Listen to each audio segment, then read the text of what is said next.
व्यासपीठ पर बैठे हुए सभी मान्यवर और मेरे सामने और उसके साथ बहुत ज्यादा संख्या में मेरे बाएं तरफ बैठे हुए सभी लोखंडवाला म्हाडा के नागरिक बंधु भगिनी, सर्वप्रथम हमने गत 10-11 बरस से जो डीपी रोड का स्वप्न देखा था वो प्रत्यक्ष रूप में आ रहा है।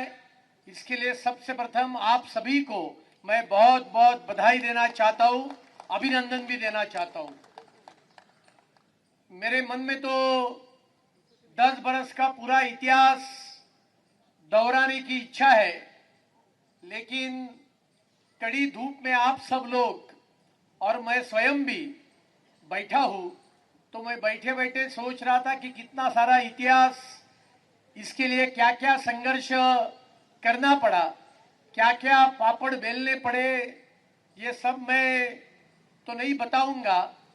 लेकिन कल रात को जब मैं याद कर रहा था कि क्या क्या यार कब से ये शुरुआत हुई, तो मेरे को याद आया जब मैं विधायक बना 2014 में, और जब यहाँ जहाँ अभी हम बैठे हैं वहाँ महिंद्रा की फैक्ट्री, ये महिंद्रा की फैक्ट्री थी, तो सबसे पहले ये डीपी रोड की अलाइनमेंट कैसी है, इसके लिए मैं सुधीर शिंदे, बाकी के हमारे भारतीय जनता पार्टी के कार्यकर्ता 2-4 जन, ये महानगर पालिका के तत्कालीन अधिकारियों के साथ, मुझे याद है कि वहां के गेट से लेकर ये अंदर के गेट से हम पैदल पूरा उस तरफ तक हम चले और लगभग 2-2.5 घंटा हमको चलने के लिए लगे। और 2.5-3 घंटे के बाद सुबह 9-9:15 बजे हमने चालू किया था, 12-12:15 बजे ठाकुर विलेज के उस साइड पे हम बाहर निकले। तब महानगर पालिका अधिकारियों को भी ध्यान में आया कि ये डीपी में रोड है यानी क्या है।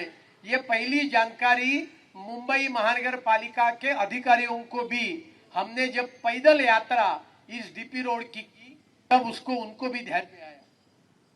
उस समय महिंद्रा कंपनी थी, महिंद्रा कंपनी हटाना एक बहुत बड़ा प्रश्न था, क्योंकि आनंद महिंद्रा जी ये कहते थे कि पहले आगे का अतिक्रमण हटाओ, उसके बाद मैं चालू कंपनी आपको हैंड ओवर करता हूं।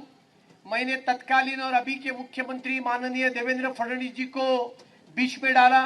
उन्होंने स्वयं आनंद महिंद्रा जी को फोन किया, उन्होंने उनसे प्रार्थना की कि चालू कंपनी है तो भी आपकी रोड के हिस्से की जगह हमको दे दो। हमने वो रोड जगह ले ली। अजय मेहता तत्कालीन म्युनिसिपल कमिश्नर थे, उन्होंने रोड बनाने की ऑर्डर दी। महानगर पालिका के यहाँ के अधिकारी बोले आधा अधूरा रोड बनेगा, काय को पैसा खर्चा करना है।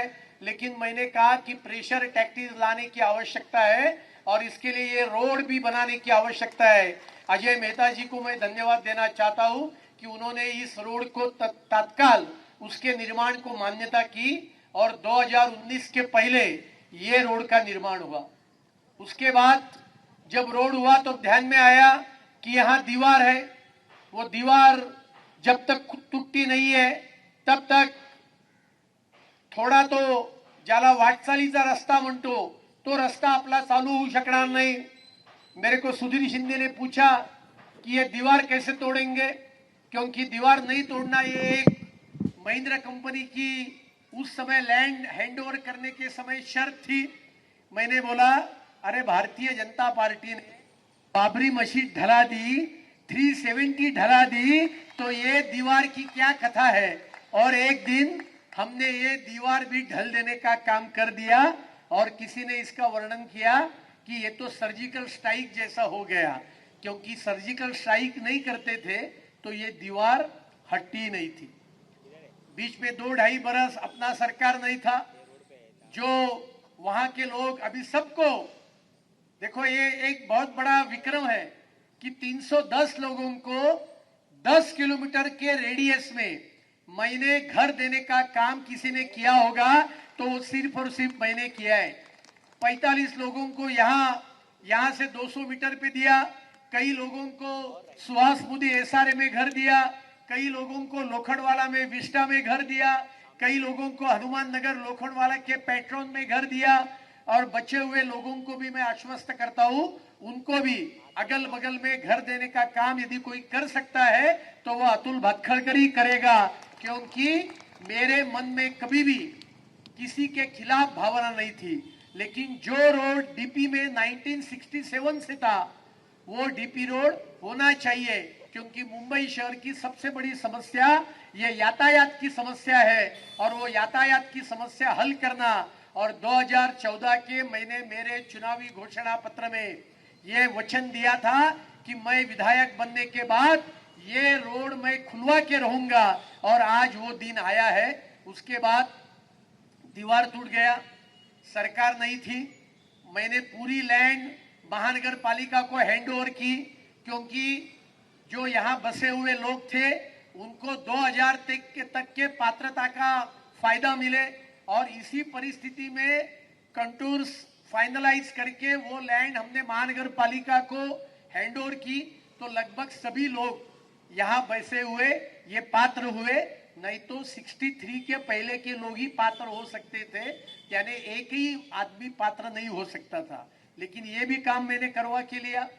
उसके बाद सरकार नहीं थी, सरकार आ गई, मैंने महानगर पालिका के पीछे लग के एक वाइटल इंफ्रास्ट्रक्चर प्रोजेक्ट की पॉलिसी बनवाई, और सरकार आने के बाद सबसे पहले अधिवेशन में मैंने लक्ष्य विधि डाली और एकनाथ शिंदे जी से, यूडी मिनिस्टर से ये मांग करवा के ली कि ये लोखंडवाला मांगाटे गोरेगांव डीपी रोड ये वाइटल इंफ्रास्ट्रक्चर प्रोजेक्ट करके डालने का काम मैंने वो पहले अधिवेशन में किया।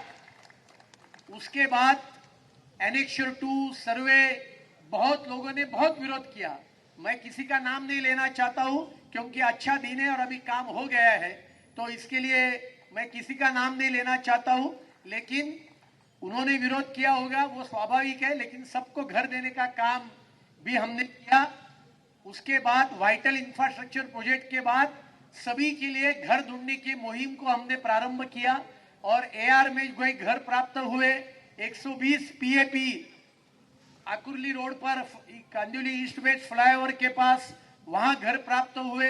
ये सभी घर, उसकी पॉलिसी, ये सब बनाने का काम मैंने किया, और ये लोगों को प्रायोरिटी के ऊपर से घर देने का काम भी मैंने करने का किया। मीन टाइम इस रोड का कॉन्ट्रैक्ट भी हमने निकालने का काम किया। उसके बाद वापस चुनाव हुए।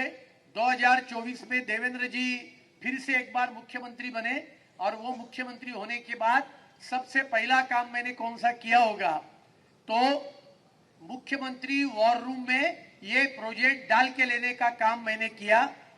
जैसा मैंने कहा, बीच में अलग अलग कल्पना लगाई, किसी ने बोला यहाँ से फ्लाईओवर बनाओ, किसी ने बोला ये अलाइनमेंट चेंज करो, लेकिन उसके लिए भी हमने पर्याप्त समय दिया, और उसके बाद आखिर ये रोड बनने की आज ये स्थिति आई है। मैं कोई लंबा भाषण करने के मुद्रा में नहीं हूं, लेकिन महेश पोद्दार जी मुझे बोल रहे थे कि इसका श्रेय किसको है, इसका श्रेय आपको ही जाता है, और किसी ने श्रेय लेने का प्रयास किया, ये भी आपने मेरे को बताया। मैं इतना ही बताता हूं, इसका श्रेय यदि किसी को जाता है तो इसका श्रेय ये म्हाडा लोखंडवाला के नागरिकों को और भारतीय जनता पार्टी के कार्यकर्ताओं को इस रोड का श्रेय जाता है। कोई भी श्रेय लेने का प्रयास करे, लेकिन ये पब्लिक है, सब जानती है, और इसके लिए लोगों को सब बात का पता है। मुझे इस बात का समाधान है कि लोगों को अच्छे घर में भी बसाया, और जो डीपी का रोड था वो भी करके देने का काम किया है। अभी लोग मेरे को पूछ रहे हैं उद्घाटन कब करेंगे, भूमि पूजन। तो मेरा स्वभाव ही ऐसा है कि मैं वर्क ऑर्डर क्या काम चालू होने के पहले भूमि पूजन करता नहीं हूं। और आप देखेंगे तो वहां ड्रेन का काम ये ऑलरेडी चालू हुआ है, तो ड्रेन का काम चालू होने के बाद ही मैंने आज भूमि पूजन रखा है, और आज ही मैं ये घोषणा कर देता हूं, मई एंड को इस रोड का उद्घाटन हम विधिवत इस रोड का उद्घाटन भी करने का काम करेंगे। महेश पोद्दार जी वैसे बहुत होशियार है, वो कर्जत छोड़ के आज आ गए, मुझे लगा मेरे कार्यक्रम के लिए आए, लेकिन उन्होंने बैठने के बाद मेरे को पूछा, साहब ये तो ठीक है, अगला रोड कब चालू होगा वो भी बता दो। तो अगला रोड की भी चिंता मत करो, वो भी मैंने सीएम वॉर रूम में राउंड में डाला है, उसका फॉलोअप भी मैं कंटिन्यूस कर रहा हूं। आने वाले 2 बरस में यहां से गोरेगांव तक का रोड, क्रांति नगर से गोरेगांव तक का रोड 120 फीट डीपी रोड, ये भी हम बना के रहेंगे। ये भी आज के दिन पर मैं जाहिर करता हूं और इतना ही कहूंगा कि आप सभी ने मेरे ऊपर बहुत प्यार किया, भारतीय जनता पार्टी के ऊपर प्यार किया। सबसे बड़ी बात, आपने मेरे ऊपर विश्वास रखा। ये विश्वास के लिए मैं खरा उतरने का हमेशा प्रयास करता हूं। आने वाले दिन में भी इसी प्रकार से आपके विश्वास को और आपके प्यार के ऊपर खरा उतरने का काम मैं करते रहूंगा। और फिर से एक बार आप सभी को हृदय से बहुत बहुत बधाई देता हूं, शुभेच्छा देता हूं। और आपने जिस प्यार आज जताया और रविवार के दिन सुबह 9 बजे इतनी कड़ी धूप में आप इतनी बड़ी संख्या में लोखंडवाला म्हाडा के और भारतीय जनता पार्टी के सभी कार्यकर्ता इतनी बड़ी संख्या में उपस्थित हुए, इसके लिए आपको शतशः नमस्कार करते हुए, आपसे नमन करते हुए मेरे 2 शब्द समाप्त करता हूं। जय हिंद, जय महाराष्ट्र।